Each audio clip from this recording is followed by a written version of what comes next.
Ooh, I see you, Mr. Product of your environment, hustler, underdog, barking thug life. It must be so hard being a ghetto soldier such as yourself. Well, how would you like to be a gay man in Russia, a sodomite in Saudi Arabia, or a transgender in Nigeria, or anywhere? Come out the closet and your crew disappears. So this red flags, blue flags, bloods, crips. Nah, the real G's is the ones with the rainbow flags. Don't rock that bandana, you might get killed. Mocked, shunned, outcast, or literally murdered.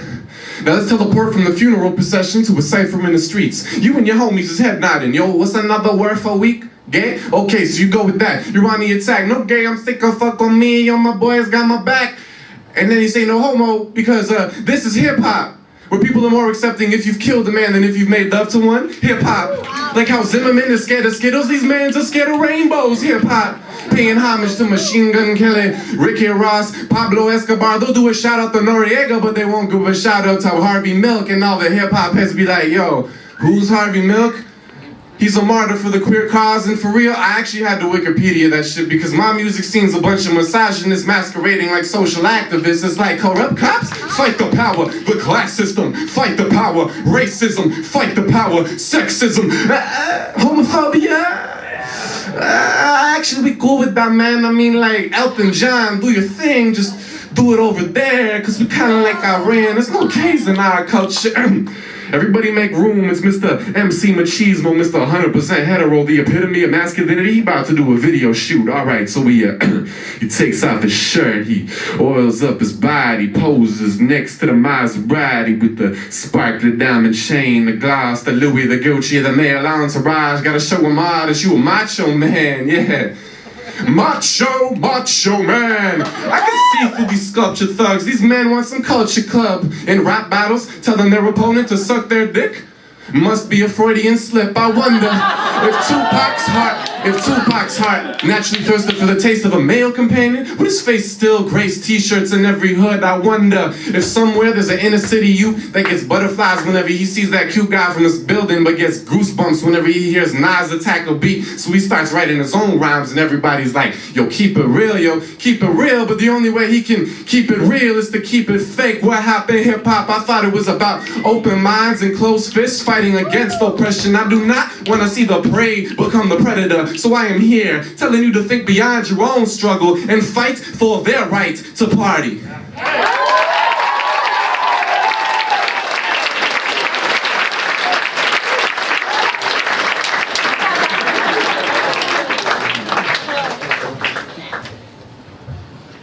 This is for everyone in long-term relationships, and send it out to Sabrina, one of my favorite relationship poets. I'll be right there. After all, wouldn't want to keep the marriage counselor waiting. And besides, marriage counseling is good. Like having your appendix removed is good. And marriage takes work, because it's hard. Like a Rubik's Cube designed by a drunk Vulcan. Hard. In fact, marriage is so hard, it makes every other human achievement pale in comparison. You climbed Everest, alone, with no oxygen, blindfolded and naked with a minibus on your back? Big fucking deal. Try scaling Mount Matrimony. But our marriage is not a mountain. It is an abandoned monastery, haunted by the ghosts of our fractured upbringings, the childhood traumas we thought we had outgrown, but were growing within us. It is a war. And we are child soldiers holding hand grenades handed to us by alcoholic and AWOL fathers, absent and overdosed mothers. The counselor says this is a necessary excavation. Ask me if it's the archaeology of intimacy about my childhood. Memories uncurl like angry snakes. God, it's hot in here. Why are you crying? I am trying. Why is it so hard to change? And when all that remains are lawyers and court orders, when our friends have all fled the scene, shall we scream A2 Brute to empty hallways, spend afternoons Facebooking our war wounds and torn from their moorings? Will our passport hearts really be free? Is there a land where they don't understand the language of memory? And should my next wife be a trophy? A younger, sleeker, sexier model? Shall I trade my self-respect for hot sex and a Viagra bottle? No, because it was you who rolled the stone from my tomb, you who brought the desert into bloom, and when they dust my heart, it is your fingerprints they will find. I know you like the river knows the sea, and after all these years, your skin still tastes like home. So I will go with you every week to the relationship garage, waltz our ghost to the beat of the artillery barrage, and I will lay down my arms and pray that you will lay down your arms, that we may lay down in each other's arms once again. Call it the miracle's unlikely resurrection. Call it Armistice Day. Call it love. Nice.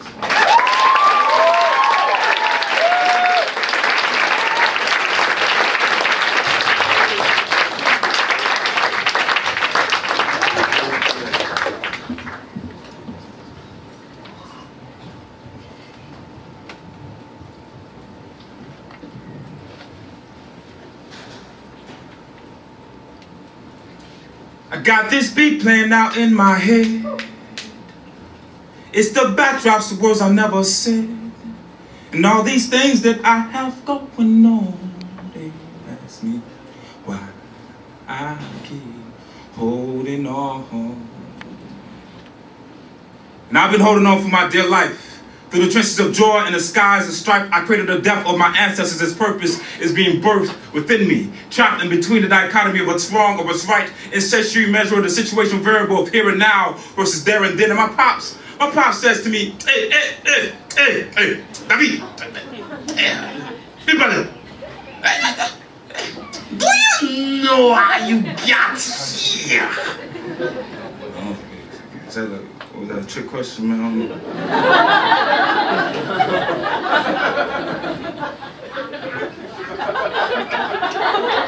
Talking about here or this country? Plane ticket, Delta Airlines.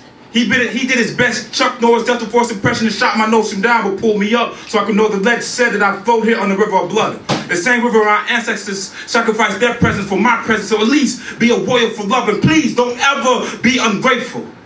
I'm grateful. Meanwhile, my mother, her swelled cheeks have quenched his thirst by drinking the salty trail of tears that trace back to the days when family was everything and survival was never selfish. And there she was, disappointed in me because I yelled and I yelled and I yelled and I yelled and I yelled and I yelled at her because I thought that I needed a Super Nintendo to survive in my eyes of my peers. I guess I was playing games.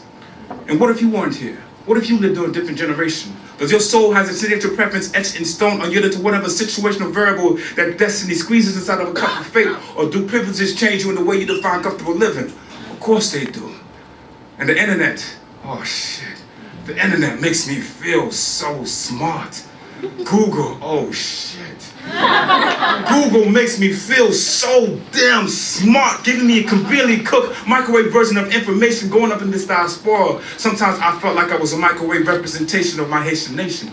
And to the children of the diaspora, do we realize how here affects there? Or are we so trapped in our consumers' cocoons that we don't realize the butterfly effect of the things that we enjoy? That we, the children of the diaspora, voluntarily jump into the capitalistic cancer webs. We sweat off our culture. Sweat off our culture. Sweat off our culture. Sweat off our culture just to be fit enough for survival. And I ask with humble intentions that technology killed our tradition. Technology has been so ingrained to our style that we exude chemicals and radiation that we celebrate as if it was indigenous tradition and natural beauty of the earth or fade fast in the appearance of human wisdom. We have ripped the sky open. Now we're more closer to the sun, more closer than humans have ever been. We praise mild winter climates. We don't listen to the message of the wind. I guess we want our skin to be stripped off. I guess we want our cultures to be stripped away so it can be bare and naked, to be built back up, and to be dependent robots and tuned to the frequencies of the remote controls held in the hands of the powers to be. Is this your true idea of world peace? And they ask me why I keep holding on. They ask me why I keep holding on, holding on. I'm holding on, I'm holding on, holding on. I'm holding on, I'm holding on, holding on. I'm holding on, I'm holding on, holding on. Are you still holding on?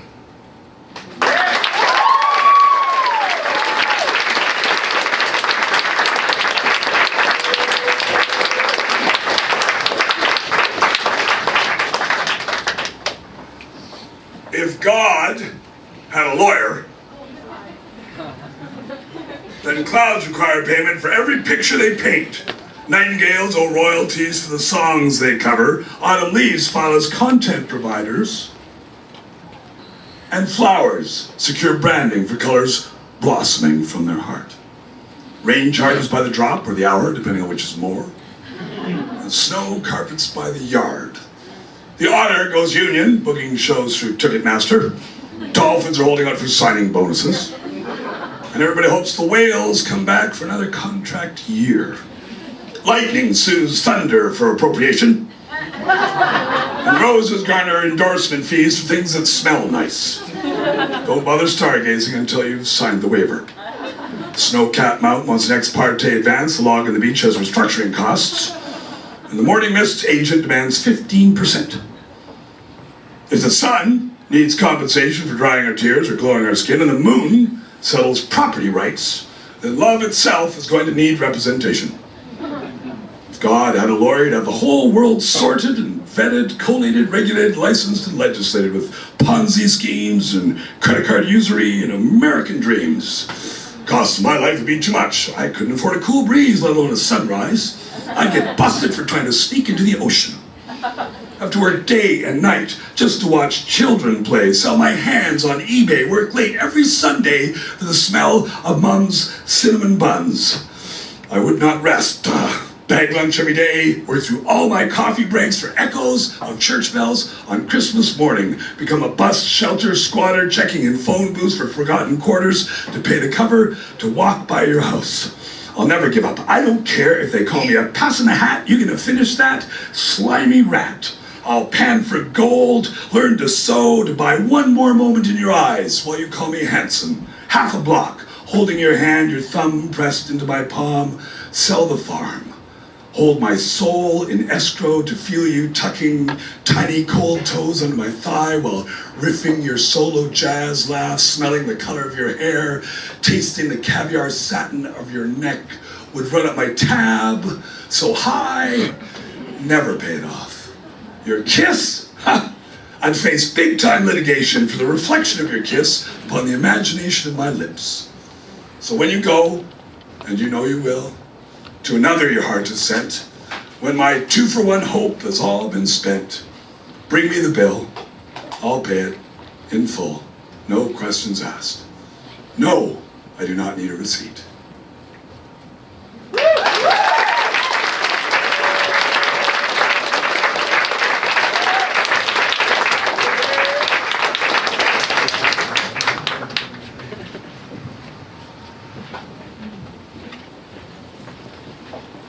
Tonight I'd like to dedicate this poem to Professor David Gilmour.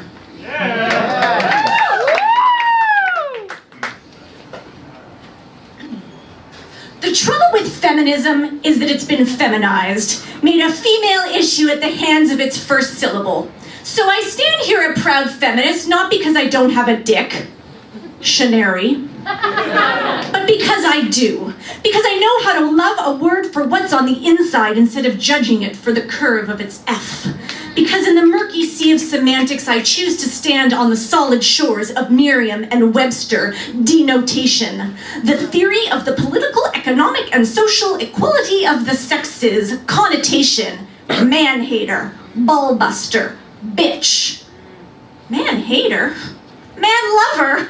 Man-marrier, man-friender, daughter of father, teacher of boys, because my parents made sure there were transformers and baseball gloves along with female toys. Because beyond the biology of girls and boys, aren't we all feminists? Don't we each deserve respect? The trouble with the word is that we haven't got there yet. Equality still floats above us, godly and untouchable.